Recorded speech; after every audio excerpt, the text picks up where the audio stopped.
कहने को हम सफ़र हैं सीज़न 1 के अंत की बात कर रही हैं आप, तो आप कह रही हैं कि अंत बड़ा दुखमय था, दुखद अंत था उसका दुखद अंत तो था क्योंकि रोहित मेहरा की पत्नी उसे छोड़कर चली जाती है।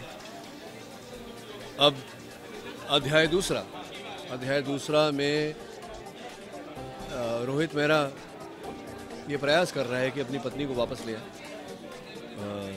और फिर से वो जो जीवन उसने जिया था अनन्या के साथ, वो खुशियाँ किसी प्रकार से उसे वापस मिली।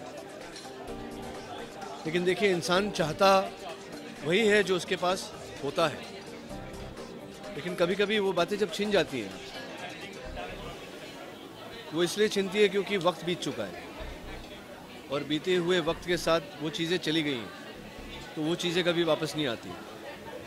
कुछ और चीज़ें आती हैं आपके पास जिनसे आपको फिर से वो घड़ा बनाना पड़ता है जिस घड़े में छेद पड़ गया है। तो कहने को हम सफ़र सीज़न 2 कुछ ऐसा है।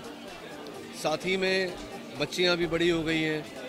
जिस बच्ची की शादी हो गई थी उसके विवाहित जीवन में संघर्ष है, समस्याएं हैं। दूसरी छोटी बच्ची जो अब टीनेजर हो गई है, एक बच्ची जब टीनेजर बन जाती है 16-17 साल की, तो समस्याएं अलग खड़ी होती हैं, समझ की समस्याएं होती है, और जो पीयर प्रेशर हम बोल रहे हैं, जो दौर चल रहा है उस दौर में बिलोंग करने की एक समस्याएं होती है। तो ये भी समस्याएं हैं। गुरदीप कोहली जी जो मेरी एक्स वाइफ का रोल कर रही हैं, एक एक्स वाइफ जो एक साथ छिन जाता है 20-22 साल के का एक साथ जब कट जाता है, वो छिन जाता है, तब आप उस समस्या से जो खालीपन जो रह जाता है, उसे आप किस किस प्रकार से भरने की कोशिश करते हैं। तो ये सारी समस्याएं हैं कहने को हम सफ़र है सीज़न 2 में। तो कृपया आप लोग 14 फरवरी को वैलेंटाइंस डे को ये ओल्ड बालाजी पे आएगा शो, कृपया आप देखें।